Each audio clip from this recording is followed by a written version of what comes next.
Now that we've updated our Schoology profile, we're going to learn how to update courses.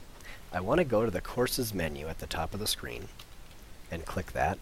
It will show me a list of all my courses. You may have one course here or you may have multiple courses here, depending on your role and whether or not you've created your own courses. You can see there is a Create button down at the bottom. If you look off to the right of my last course, the one that says My Class Section 1, you can see a little crown. That crown means that I am the administrator or teacher of that course. So we're going to select that course and go there to demonstrate this. When I first come into the course, it takes me to what's called the materials section of the course. And you can see there's sections for different sorts of materials, assignments, tests, quizzes. Now, we are going to have a choice here.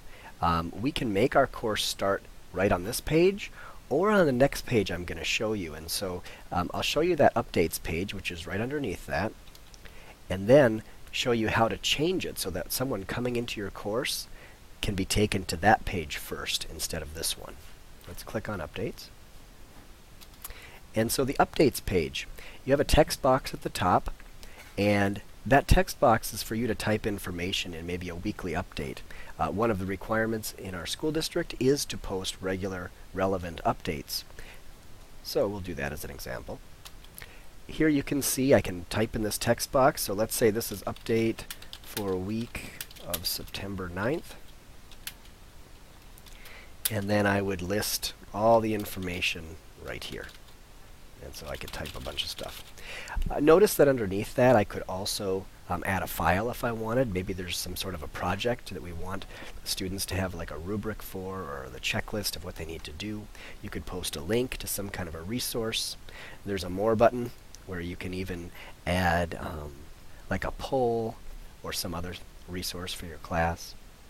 Over to the just to the left of where it says Post, there's a little dialogue symbol, and you could, if you have a professional Twitter or Facebook account, you could also make it update that, and you'll have to link those accounts, but that's an option. The last one, that mark course updates as announcements, that makes it very prominent on your course in bright type on any page. So those are all options for you.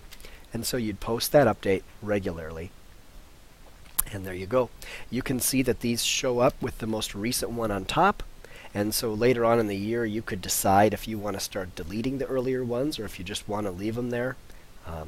That could be a nice thing for students to be able to go back through and see what's been happening, or you to refer back to when you assigned something or when something first came up in class. The final thing I will show you is how to make it so that this updates page is the default landing page. In other words, that's where someone ends up when they first click and come into your course. Under course options, just underneath the course icon, you can click that, and the fourth option down, Edit Privacy Course Settings, that's where you can change this so that the landing page will be, instead of materials, it'll be on updates. So I'll zoom in on that so you can see it. It's near the bottom, and I can change it so that updates is where it lands by default. I do need to click Save Changes, and now someone that's coming into my course, I'll show you this, will first end up on the updates. So if I go into Courses at the top here again, and I choose this course, My Class Section 1, there it is. The first place it ends up is Updates.